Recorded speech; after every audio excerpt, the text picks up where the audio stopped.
Hi class, in this lab we're going to be doing a simulation of the normal approximating the binomial. So please open up this link. And this link is going to take us to the actual simulator. Before we run it, let me actually explain the theory behind it. And this is that, well, we technically have binomial problems. In binomial problems, your actual variables happen to be integers. And one aspect of this week is that your binomial problems, which technically happen to be events where you're looking at successes based on certain criteria, can be approximated by the normal curve under certain conditions. So here's the idea.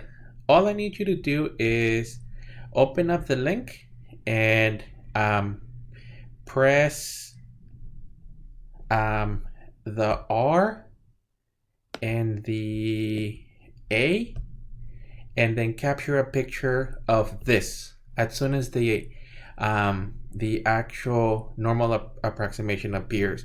Like I said earlier, the basic idea is that you're evaluating the actual binomial problems with the normal distribution. So any picture that captures the normal approximation would be fine.